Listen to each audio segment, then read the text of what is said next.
Kids Playground. Hooray! This is the Deron Harris Podcast. Here's your host, Deron Harris.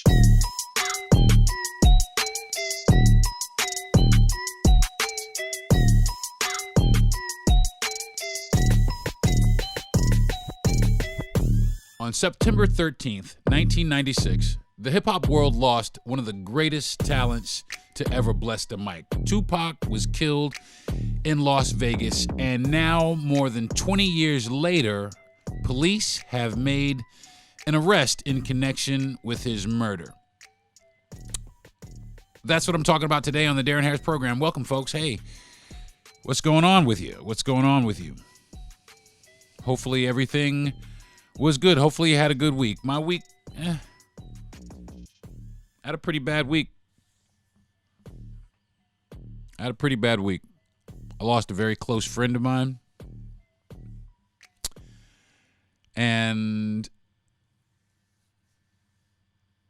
that really hurt. It hurt because I had just called this person and I had talked to him maybe 3 weeks ago.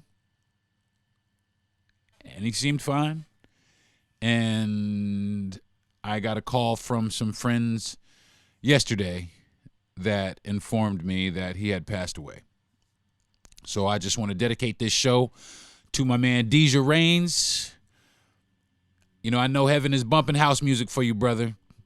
You are missed, you are loved, and you will be remembered. So today, like I said, I'm talking about Tupac. But before I start talking about Tupac, how's your mental health today, folks? How is it? Ask yourself, check the pulse, see where you are mentally. Are things stressing you out? Is the job getting to you? Home life? Are any of these things getting to you? Well, do yourself this favor. Take some time out for you. Now, I know that seems easy to say, but trust me, it's one of the best things you can do. I take time for myself every single day. There will never be, ever be another job that will make me neglect myself or my mental well-being, and that is the facts, Jack. I'm not even kidding. So do yourself that favor, man. Take care of yourself mentally because it matters. So, all right. Like I said, back in 1996, a lot of us weren't there, but I know a lot of us know about it. We all know Tupac was killed in Las Vegas. And they found a guy. Now, we're going to go through some things. Today. We're going to go through some of the events that led up to his murder. We're going to try and cover some of the motives and if there's been any other connections that have been made. But I just want to say I'm glad that finally there has been some actual justice involving Tupac's murder, man, because he was although he was who he was not afraid to speak up for black people. And I don't know. I admire that. I admire that. I admired Tupac for that. I admired his backbone, and I admired his activism because it went deeper than hip hop. He really did. He was a champion. He was champion for black people, even though he rapped about murdering people. He really was, though. He really was a champion for black people. He had a lot of poignant words. Had a lot of words that have helped people get through some hard times. People still singing Tupac songs today. People still playing Tupac songs in the club. Pac was that dude. He really was. He really was that dude. So the East Coast and West Coast rap war. Let's talk about that for a minute. So Tupac's murder, it was like right like at the time when like the tension with Biggie was like, they were shooting shots at each other like lyrically. For a minute. And it made, really honestly, it made for some good music. It was like, oh wow, ba ba ba ba ba. It was, the songs were good, but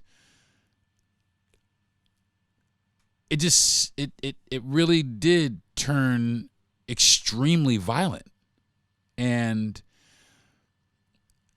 I don't know if anybody remembers, but NWA went to New York one time, and I believe something happened, and there was an altercation where they were in a fight there, and NWA made a song called, an album called "Niggas for Life," and they had a song on that album about Ice Cube called Benedict Arnold, and it was basically how Ice Cube abandoned the group to go over to the East Coast and start fucking with Chuck D and Public Enemy and all the dudes on the East Coast. And Cube was like, look, I'm just trying to expand my horizons, but it really got really personal. They took it real personal.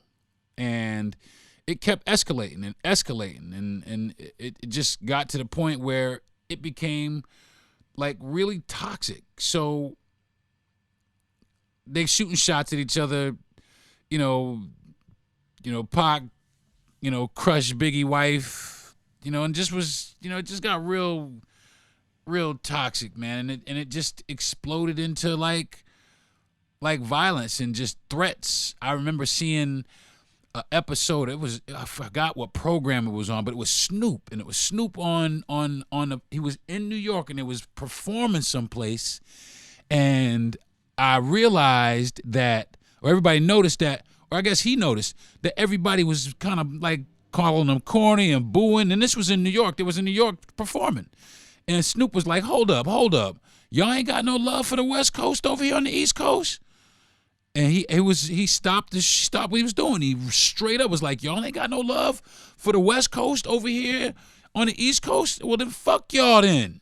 And that's really kind of where, as far as I can remember, where a lot of this negativity with the East Coast and West Coast raps began. And I gotta say, man, I'm glad that we are all through it and everybody is on some collabo shit now. We got producers, crossing up, between different coasts and, different regions of the country, everybody collabing together. And that's what we needed in the first place. We never needed this rap war to begin with, because it sidelined us for so many years. It really sidelined the progression of black people and black music, believe it or not. Because of this, it took up so much time. And the same thing with Biggie's murder. It took up so much. It has taken up so much time and so much why, where, same thing with Jam Master Jay. Who killed Jam Master Jay? And that's the thing. There's no other genre of music that has sustained this. That has sustained, maybe John Lennon, maybe a few, but not at this rate. Not for the reasons that these people are killed. Tupac was killed because he was an affiliate of a different gang. It was a gang, and it was the West Coast Crips or the Southside Crips that had beef with the gang that he was in. So I don't know if anybody remembers, but there was a videotape where there was a altercation in a hotel lobby, and Suge was there, and it was kicking somebody. Well, one of them dudes was the dude. His name was, I believe, I'll get his last name for you, but his name was Orlando, and that dude had been identified as the dude who actually fired the shots that killed him, that the fatal shots that killed Tupac. That dude Orlando. I gotta get this dude's name, but he fired the shots. But there were other people in the car. There were other people. Now, that dude Orlando, he ain't with us no more. That dude got smoked. And a lot of people seem to think that dude, they roasted him because he killed Tupac. You know, he shot Tupac. So, like I said, they just made an arrest. And like I said, it's like over 20 years later. They made an arrest in connection, and the dude's name is Keefe D. What? Keefe D. What?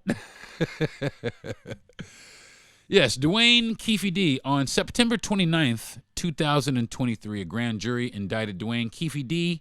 on charges of murder with a deadly weapon in connection with the 1996 killing of rapper Tupac Shakur. Davis, a leader of the Southside Compton Crips gang, was believed to have orchestrated a plan to commit the crime with several other individuals. He is the last known survivor of the people thought to be in the car that attacked Tupac. So they got that motherfucker. And you'll never guess how they got his ass. I think it's hilarious. Because this guy's a complete dumbass. Because he was writing a memoirs for some reason about being this Crip dude, and he made mention of him in his memoirs. And I guess they were going through his computer. They got a search warrant, went through his computer, found this information, and made the arrest. So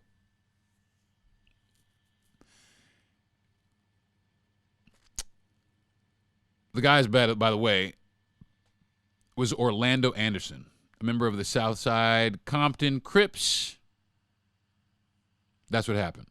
So what happened was near an elevator bank in MGM Grand in Las Vegas. That's where they was. There was a fight. And Suge Knight, you see it on the video. Suge on some going to town on this motherfucker. And I guess that was retaliatory. And it took a long time. I think it's a long time for anything to be found. And that was because a lot of people, especially in the gang culture, a lot of people was like, yo, we're going to take care of this shit ourselves. Don't say shit. You don't talk to the fucking cops. We don't say shit. And I think them days is played the fuck out. Me personally, if I see a motherfucker shoot a motherfucker, I'm telling on him. Period. Point blank. I'm telling on you. I don't give a fuck what you shoot him for. I'm going to tell on you. Especially if it's bad. But even if it's good, if you had to shoot dude, I'm going to explain on your behalf. He had to do it because this dude was. But if you just out here on some like, you know what I'm saying? And even still, if you are someplace like the MGM Grand and you happen to get your ass stomped the fuck out at the elevator bank, you just take that ass whooping, homie. Just live another day. You know, live another day. You take that ass whooping, you got your ass beat by Suge Knight or whatever. I mean, I don't know, but bruh. I mean, now, well, he's not here anymore. That dude Orlando, he not here no more. You know, but shit. I don't know.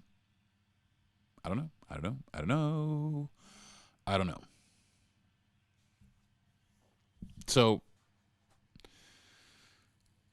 Tupac's murder and Biggie's murder as well, and some of the other murders as well, Jam Master Jay, they have had a huge impact on hip hop culture. Not just hip hop and hip hop, like black culture as well. But it's had a huge impact on this culture. And I am finally glad to see that there was some justice, some actual closure. So right now I'm going to dive a little bit more into this feud, this rap feud, because that's They said, listen, there's a whole bunch of shit. They say that Biggie had that Biggie was the one who had the hit put out. I don't know how true that is, but they say that between Biggie and Puffy, they had the hit put out on Tupac. Or I'm not sure how true this is, but I have heard some things. And there was a rivalry, man. It was between Bad Boy and Death Row. For anybody who wasn't there or wasn't born yet, it was between Bad Boy and Death Row. And both at the time, I was a DJ at the time. They was banging. It was, the music during that time, what can I just tell you, was so good, man. And I just wish that they could have come together. They just could have come together, because at the beginning, Biggie and Pac were actually friends. They were actually friends. They hung out. They was homies. They were peers, but something happened, some bad blood ensued, and peace. So they had a feud, and it went beyond their music. It went into their personal lives. Like I said before, Pac ended up smashing Faith, and they're making tracks about it and shit, and just trying to rub shit in people's face, and and Big came out with his shit too. Who shot you? That was my jam. But there were other factors though. There were other factors that I believe played into this whole animosity between the two. The media. Can I say it again? The fucking media, I believe, played a really significant role. And this is the reason why, is because anytime that there was any kind of, there have been battles before, right? There was battles like before KRS-One and MC Shan, if you want to take it back that far. Rakim never really battled Big Daddy Kane, but to everybody else, there was this inside your head battle of who was better. There have been battles. People have been battled. Jay-Z and Nas, or Jay-Z and DMX even. There have been battles. And this was another battle. But none of those battles were really sensationalized like this one. It was really the East Coast versus the West Coast. And they really, on both coasts, they made it seem like each coast was evil. Like the evil, and it just really... and then other people got involved. There was other people on the tracks, and Junior Mafia, and the other people on the Death Row label, all kind of people just taking shots at each other for nothing, just because Pac and Big had problems, and it just created this whole thing, and the diss tracks and so on and so forth, and there was like this. There was this perceived disrespect, right? Like there's like this perceived, like where it was like, like people thought that everybody took their lyrics and just kind of, oh man, you gonna let him get away with that? Oh man, wait. Maybe it was just some. Nah, man, he's shooting shots directly at you, man. And in the world of hip hop, if you definitely gotta come back at that shit. So. That's what it was. So another reason is, like I said, regional pride. People take pride. And that's why the other rappers and other people got involved. All these other people got involved on both coasts, all these other people. And all of a sudden it's this big, huge tension in music. They put out some great music, but it was a lot of tension. There was a lot of violence. It went beyond just Tupac and Biggie. There was a lot of violence anyway. There was a lot of just wilding out at the clubs anyway. Even in the private sector, even with the music just. Psh. And I'm glad to see that, it's kind of getting a hold on to it, but we still got shit happening. We got Triple X killed. You know what I'm saying? Nipsey Hussle. Why people be killing rap stars? Rap stars be killing rap stars. More importantly, I can kind of get it to a degree, but my man, why you in the hood? in that level. People stay in the hood doing the same thing. I remember hearing stories about rap artists who have made it, and still in the hood selling drugs. For what, man? For what? Why you still in that life, bro? You know you got haters everywhere. And the first chance they get to smoke you, they gonna smoke you. They gonna snuff you the fuck out. But it was different in the case of Big and Pac, really, because it, as much as people speculate and say that it was Puffy and Biggie who want to, they speculate and say they were the ones who took out the contract on Pac. I don't really believe that to be true. I believe that it was really mainly gang affiliation. I mean, in the altercation that had happened in Las Vegas. I mean, I really do. That's what I believe. I believe that. There's nobody who could tell me that. I don't think they really had anything to do. I think they was just really busy trying to make some money, man. I really think that both sides were in their heyday on the respective side. I mean, because like I said, they was both putting out solid ass bangers, and it just got too personal. We got to take the personal out of hip hop. That's one thing that I haven't noticed. There's battle rap. There's always battle rap in the world of hip hop. And I'm a hip hop head. Don't go get me wrong. But there's always battling. We're always battling at something. Battling. We are the only genre of music that battles. The fuck we fighting each other for, man?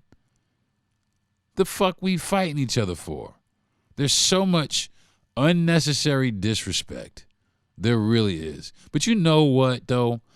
You know what? There's one cat that I could say that I really admire because nobody really disrespects him, and I really don't think he's ever really had any beef with anybody, and that's Busta Rhymes.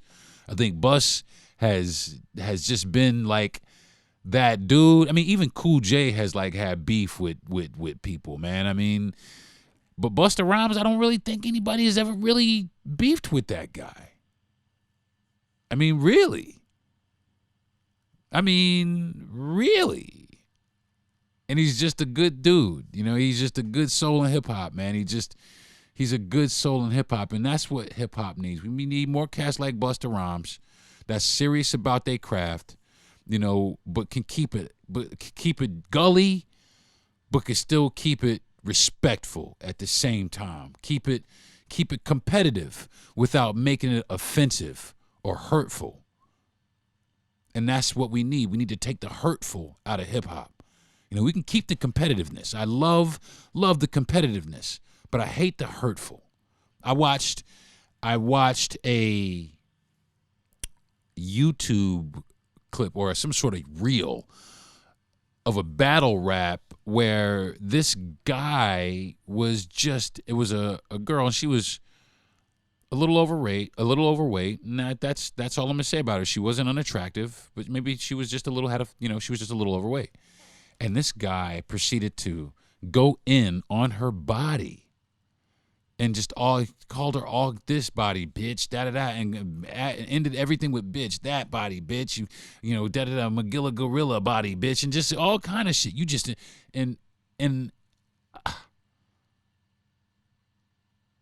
where the fuck did you get that from? I mean, where did you think that this was, at what point did you think that this was some heat? Like you were heaty hot. Oh, I'm going to crush the game with this. No, man, all you're going to do is make yourself look like a total and complete douchebag. Because that's what the fuck you are. That's what that shit is, man.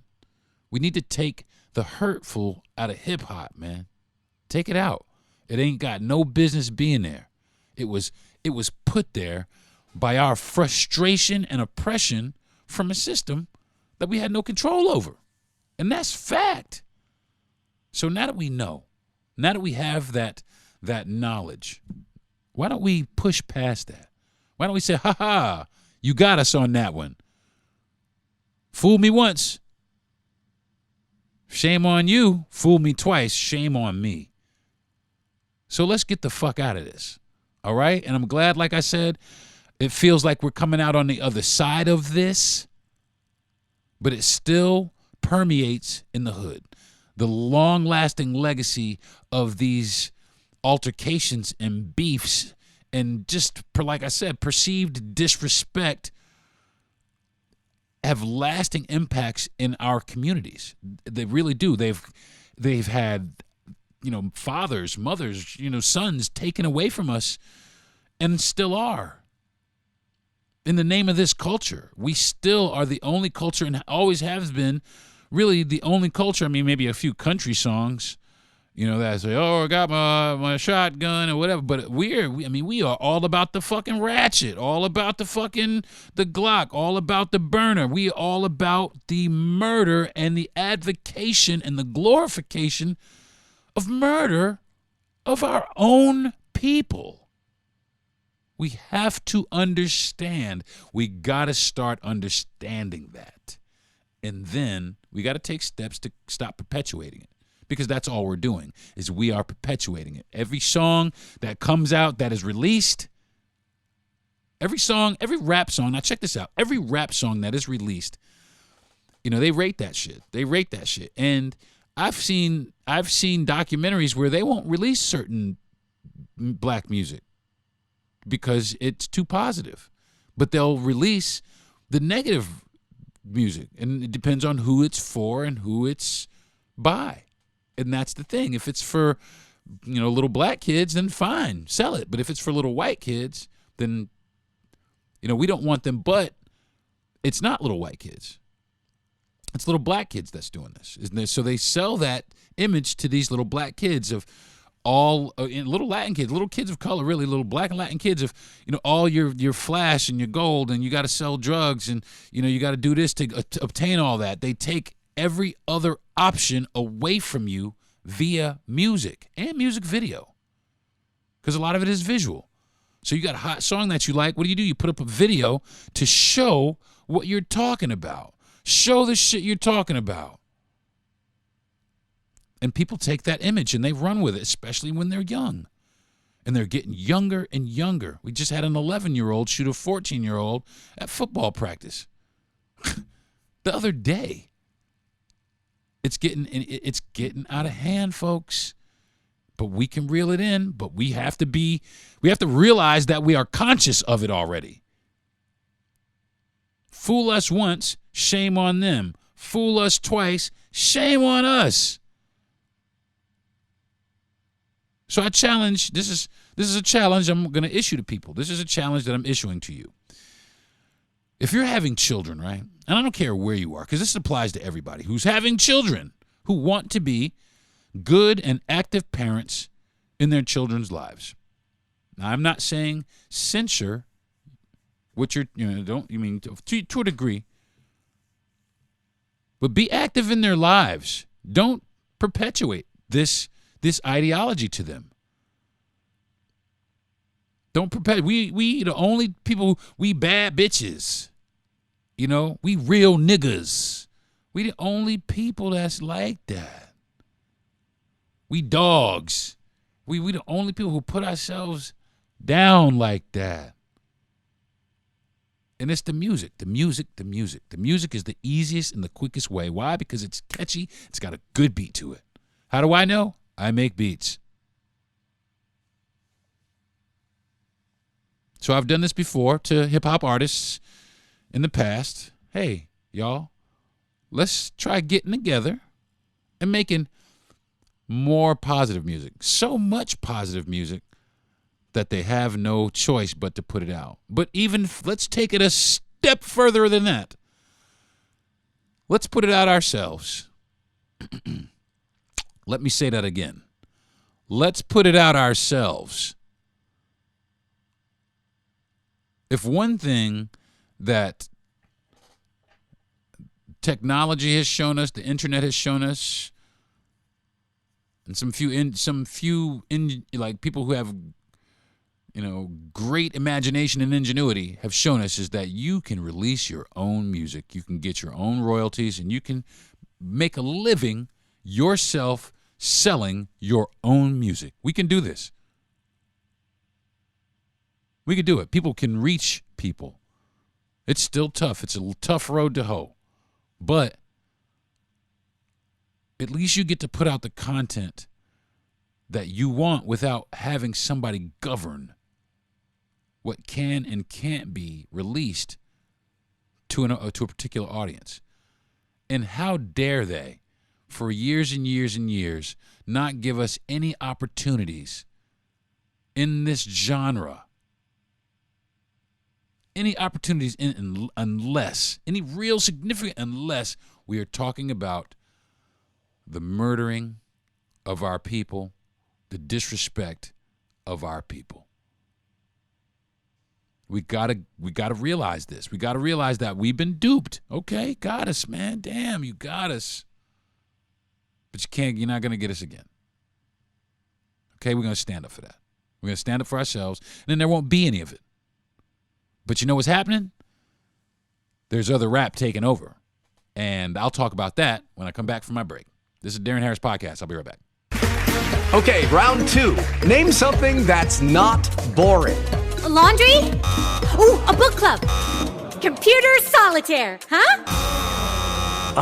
Sorry, we were looking for Chumba Casino. That's right. ChumbaCasino.com has over 100 casino-style games. Join today and play for free for your chance to redeem some serious prizes.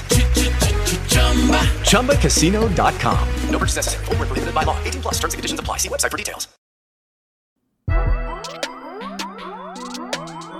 Now, back to the Darren Harris Podcast.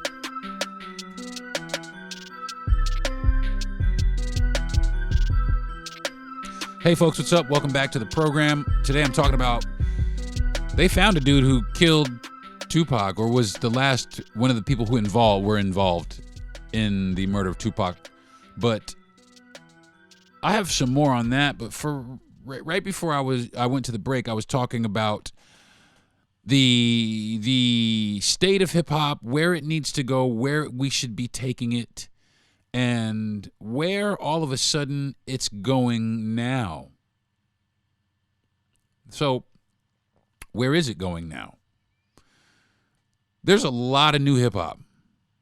A lot of new hip hop. And I love new hip hop. Anything hip hop, really. I don't care really what it is. I really don't care what it is. If it's hip hop, I'll listen. I'll give it a listen. If you tell me it's hip hop, I will give it a listen. And then I'll let you know if it's hip hop or not. But I'm starting to see there's a lot of we see it, the hijacking. Let me say this. The hijacking of a culture. Are you following me? There is an active hijacking of a particular culture. Now, over the years, there have been many white rappers who have stood on the side of black rappers, who have stood and embraced and understood that this was a thing, that they are guests here. But now, in today's musical climate, there are increasingly more and more hip-hop stars that are like these college white guys.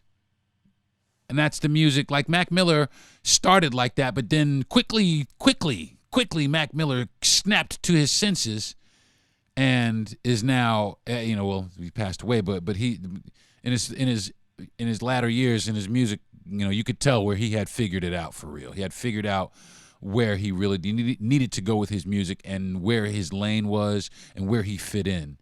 And it was within a culture that was already existing. It's not a culture, but there is a culture or a genre being created around these types of rappers, and that's cool. I call them Barbie rappers because they really appeal to that crowd, because they don't appeal to the traditional crowd of hip hop. They really don't. I mean, there's not a lot of dudes that I know that was listening to Rakim, not listening to Jack Harlow, or any of these Post Malone, They just don't listen to these cats. They just don't. I'm not saying that these cats are bad. I'm just saying it's not in their wheelhouse that's not our type of hip hop. You know what I'm saying? It's not the type of hip hop that we're used to. It is a derivative of a type of hip hop, and it has created a subculture. And the same thing with lo-fi hip hop. Lo-fi hip hop is a reincarnation or a hijacking, if you will, of a particular culture. We're going to take this element of this and we're going to mix it with our element of this, and we're going to create this new this, which is cool. That's the basis of all music. But it needs to be acknowledged. I don't care about it at all. I don't care that it happens at all, but it needs to be acknowledged. It needs to be acknowledged. And that's all I'm saying about that. That needs, for me, anyway, it needs to be acknowledged where you get that from. That this was not an original thought, that it was not invented by, this was invented by Kool Herc, 1520 Sedgwick Ave. All right? Get that, because there's a lot of people in hip-hop that don't even know where hip-hop started. Okay? So learn the history. Stop out here with the bubble gum. Put the hubba bubba boy. So, anyway, I want to get back to Tupac, though, and some of the theories. Now, some people say, like I already said, there was a lot of theories. They say law enforcement played a role in Tupac's murder. They want to say the law enforcement had an angle because he was very vocal about the corruption of the police in California, Oakland, and Los Angeles. Very, very critical. So, you know, I mean, he was very vocal about and named names. And one thing he was able to do is very charismatic. He was able to command a crowd of people, and that when you're able to do that, especially at a level, I mean, if you could do that at a concert, cool. But if you can do that as an activist, and especially as an activist for your people, now you're raising some eyebrows. Now you're raising some real eyebrows. Not just hip-hop eyebrows, if you get my meaning. So they say law enforcement was involved. Of course, personal conflict. You know, they say, they're also saying, or have said, not saying, have said, that this had a lot to do with the inner circle. That there was some jealousy and some rivalry and financial disparity, just shit not adding up, and altercations within the group and within the organization, and that led to his murder. I've heard Suge Knight put the hit out on him. I've heard I've heard he faked his death even. I heard he faked his death. The contract killing. I mean, a Biggie. Like I said, Biggie and Puffy. But it was an unsolved mystery. It was an unsolved mystery. Until the 23rd. When they caught Keefy D. Who the fuck is Keefy D? You're the guy who arranged the murder of one of the greatest hip-hop artists and activists for black people of all time. Thanks, bro. Appreciate you. That's what you and your three other accomplices, or however many other people were in the car with you. That's what y'all did, man. Y'all set us back. Appreciate you.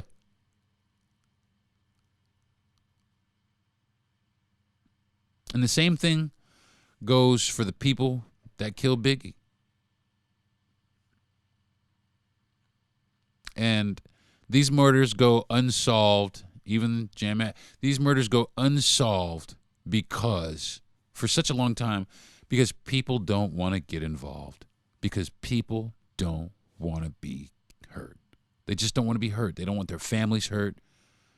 They don't want to stop their livelihood.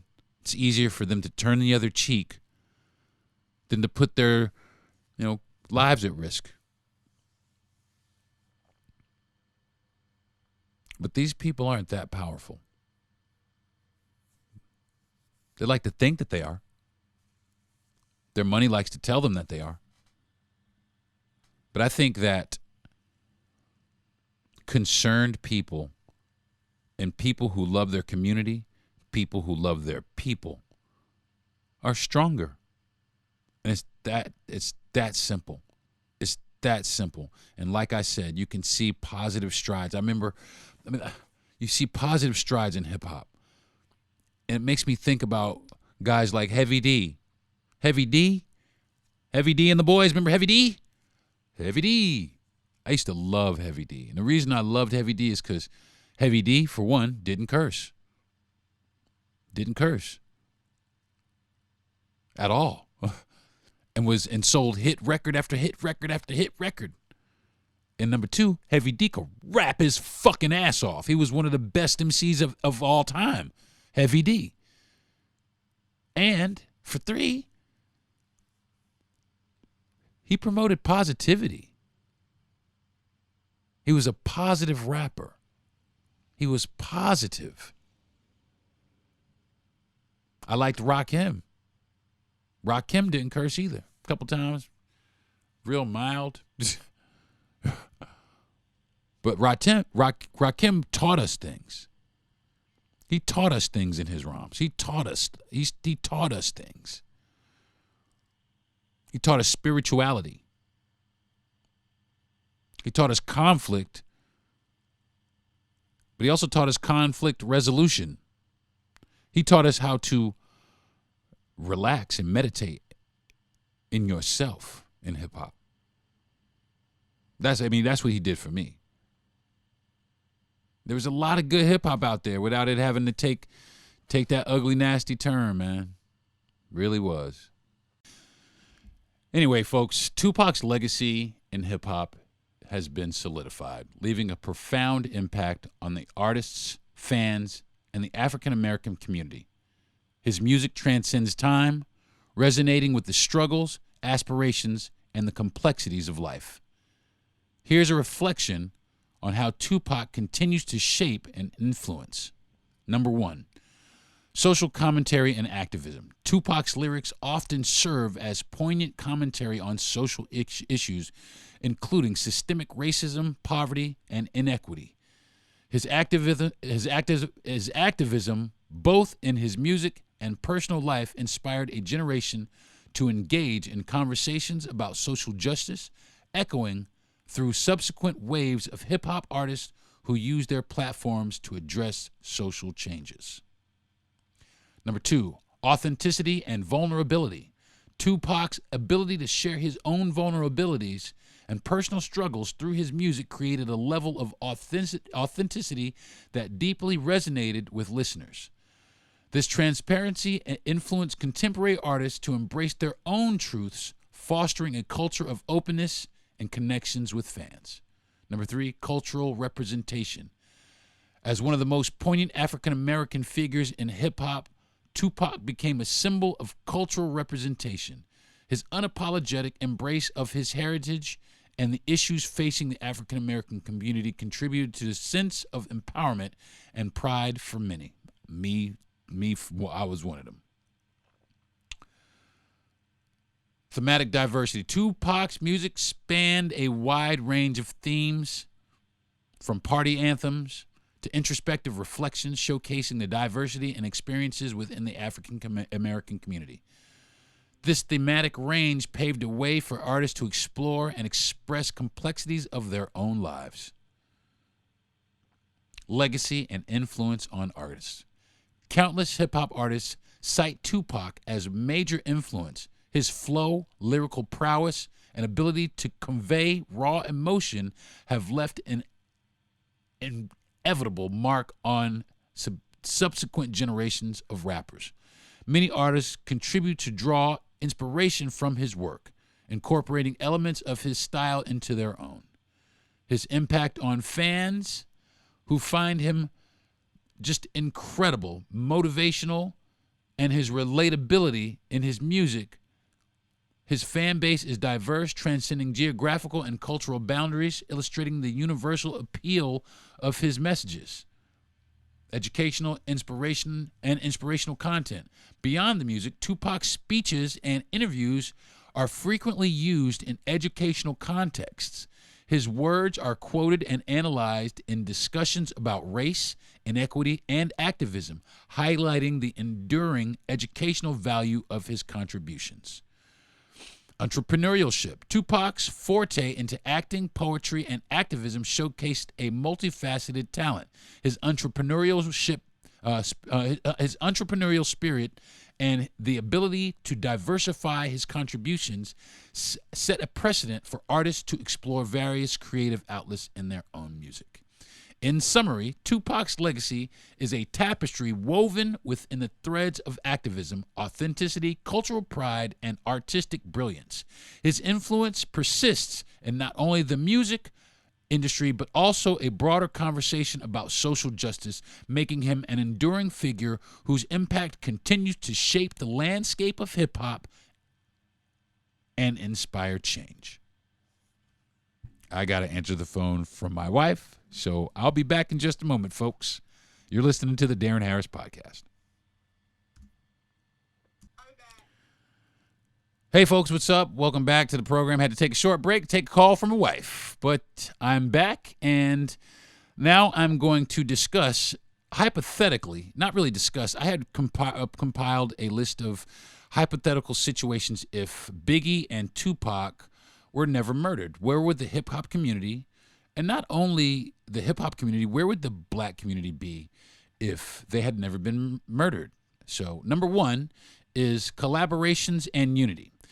The tragic East Coast-West Coast feud was a defining narrative of the mid-'90s hip-hop scene. If Tupac and Biggie had not been murdered, their potential reconciliation could have inspired a new era of collaboration and unity. Their continued presence might have encouraged artists from both coasts to work together, breaking down geographical barriers that once divided the community. Now, that's happening now, and you're starting to see that a lot. You're starting to see artists, like I said earlier in the podcast, you're starting to see artists from all different places, different coasts, different countries even, working together, working with different producers, working with different rappers, working within different genres, and it has created a different. It has created different music. It has created different genres, and I can't help but wonder, and many people are the same as me, can't help but wonder, if Biggie and Tupac had not been killed, what would their influence have been on today's music? And I got to tell you, because it's still impacting music today, their legacy, and they've been dead for a long time, and their legacy is still impacting music today. I wonder if they were still alive, what the music landscape would be like now. Number two, the evolution of sound and style. Tupac and Biggie were at the forefront of shaping the sound and style of East Coast and West Coast hip-hop, respectively.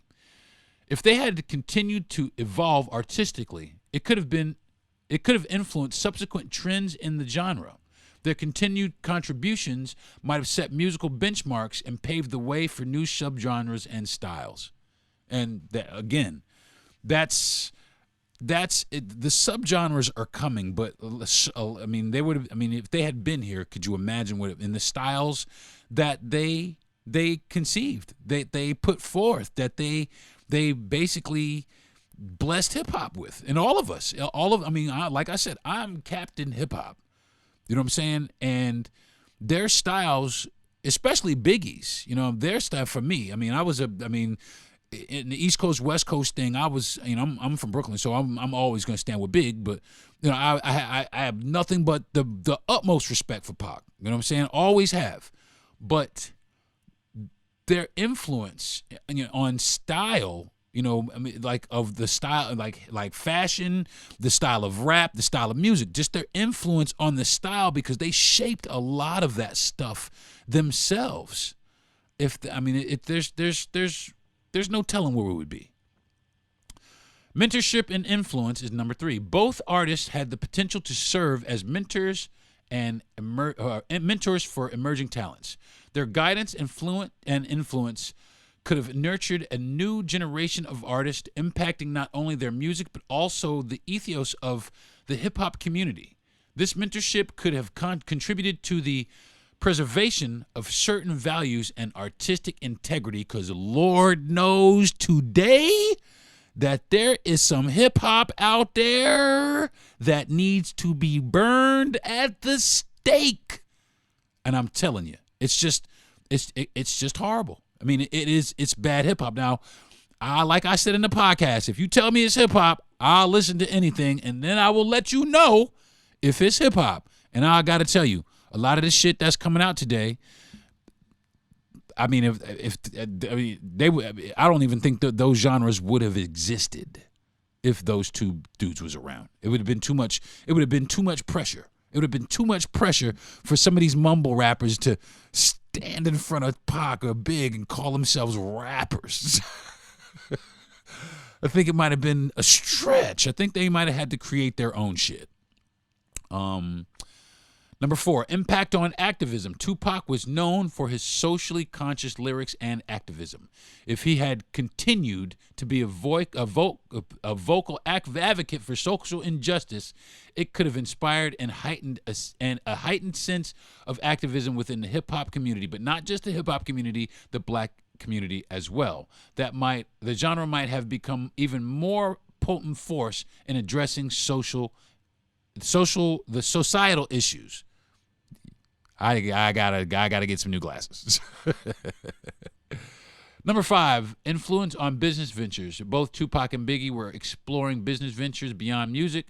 Their success in areas like film, fashion, and entrepreneurship may have set a precedence for hip-hop artists to diversify their portfolios.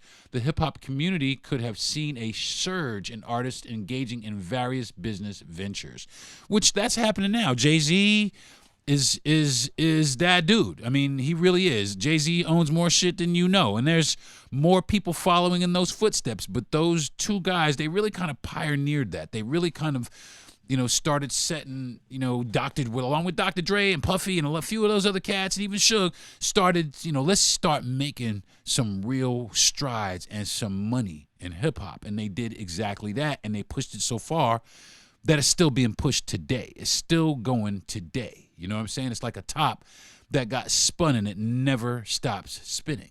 So, and of course, number 6, impact on hip-hop culture.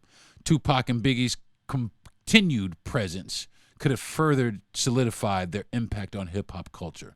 Their legacies might have shaped the narrative around authenticity, storytelling, and cultural representation. The hip-hop community might have evolved with a stronger foundation built on the pillars that they established. And that right there is big to me. And the reason why is because the hip-hop has been pulled apart so bad. It's just been used by everybody in every genre. Hey, let's throw a little bit of rap in a Britney Spears song and all kinds of, come on, man. And then they got people rapping that shouldn't be rapping, and it's been bastardized, and a lot of the purity has been taken out of it. But I have to say, in recent years, with cats like, and I will say, I'm gonna go ahead and say, Eminem is in that for me as well. But Kendrick Lamar and J. Cole, and there's some cats that's out. Joyner Lucas. There's some dudes out there that are really keeping that going. That whole, even like dudes like Anderson .Paak, because that he's more than just a singer and a drummer. That dude can rap his ass off, but he's a rapper, man, for real. And it's not like this garbage out here that people are just putting together to make a couple of dollars for a few years so they could buy themselves some Gucci pocketbooks or some shit. I don't know. I'm looking for real hip hop, and I always have. Number 7, global expansion. The global reach of hip hop may have been accelerated with the sustained presence of Biggie and Tupac. Their international appeal could have opened new doors for artists from different regions, contributing to a more globalized hip-hop community. Now, hip-hop is global. Hip-hop is global, but it wasn't that global. It was people still really kind of overseas. There were people still kind of really learning how to do it. Really, learning how to, kind of putting words together and really kind of finding themselves. Now, since then, there have been huge leaps and bounds in hip-hop. There's a guy that I actually really, really, really like in in France. I can't understand a word this guy's saying, but I know, and I've saw some translations. This guy's a serious rapper in France and has some of the greatest beats that I've heard. And that's what I'm saying. Even on that forefront in the area of production in hip hop has grown. People are producing hip hop all over the world. In Japan, in Iran, people are risking their lives to produce hip hop, which I think that's awesome. I think that's absolutely great. And I celebrate the globalization of hip hop. And I just can't help but wonder again, if those two guys were still alive, what would hip hop be on the world stage? What would it look like on the world stage? And number 8, and lastly, is a shift in media portrayal. The two murders of Biggie and Tupac, or the one murder of each of those guys, often overshadows their artistic contributions in media coverage. If they had lived, the narrative around their lives might have shifted, allowing their focus to remain on their music, impact, and positive contributions to the culture. Because it's been tainted. It's been tainted for so many years. Who killed Biggie? Who killed Tupac? Who killed him? Who killed him? If they had never been killed, they could have just been putting out just banger after banger. We could have seen a whole new renaissance in hip hop. It could have just been so good, man. It could have been so good. Because like I said, when them two dudes was walking around putting out music, we was listening to some hits, man. We was listening to some real serious music. And, we've had serious music since then, but them dudes right there, I like to say that they really kind of started the ball rolling for hip-hop for everybody. Not just hip-hop for, the hood, but hip-hop for everybody from our voice, not from the voices of others. You know what I'm saying? So, shout out to law enforcement for nabbing the motherfucker who did it. You dumbass Keefy D. For both. For both reasons. A, for writing about it. For being involved in it. Dumbass. Cocksucker. And for 2, writing about it in a memoir, you fucking dumbass. I hope you get what the fuck you deserve. Anyway, I think that's going to do it for this week's episode of the Darren Harris Podcast. I want to thank my wife and my mother and my father for being the greatest people and just really pushing me to be the best I can be at what I do in my life. I live for those people, man. My kids also. I live for those people. And I'm thankful every day that they're in my life. And a special shout out to my mother and a special shout out to my wife. My wife for being the superhero that she is. Like I said in the last podcast, we went through some serious surgery, which we are on the other side of, and she is in recovery and is doing like a champion. And the other shout out for my mother, because mother, I love you so much, because she has just been, again, a champion with helping take care of my wife and just been the nurturing mother that she's always been. And, make no mistake about it, me and my mother, we blow up a lot. We blow, well, maybe not a lot, but we definitely have our disagreements. We definitely have our blow ups. I talk about my mother and my relationship with my mother in therapy, most definitely. I do, but I love my mother more than life itself. But she is my favorite girl. And sorry, babe, but that's just it. And I wish everybody a mother like that, like I have. And if you don't, I got enough mother for y'all too. And I want to thank my best friend Jay for encouraging me and putting me up to do this and making me believe that I can do anything. And while I'm at it, I want to give a shout out to all my friends, all my close friends, all my really close friends. My friend Jay Yandel, my friend David Chittum, and my friend David Young, LeVar Sprosta. I want to give to all my guys, Jose Candia. I want to give a shout out to all my guys, and I'm sorry if I missed anybody. And I want to tell you and take this opportunity to tell you that I love you guys, man, with all my heart, because you never know when life will take you away. God rest the dead. I think about my man Griff Gotti every day. And like I said on Monday, a few days ago, I lost another very, very, very dear friend of mine, and Deja Rains. And I just want to say to you, brother, that you will be missed. You will be missed terribly, man. You will be remembered always.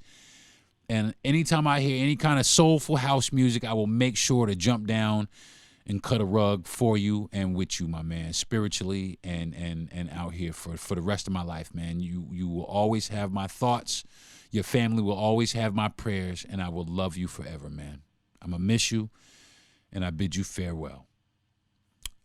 And I want to thank my man Gentry Thomas for giving me my platform. I really do appreciate you, man. And I wish you more success than you can know.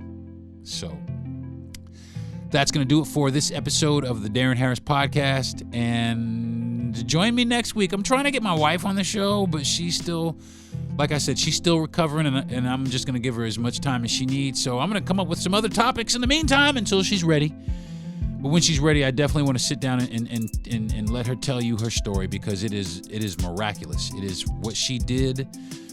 I mean, any woman that has gone through this, you have my respect, and I bow down to you. You are superheroes. You are superheroes. And I will say, men, we can only wish to be as strong as a woman.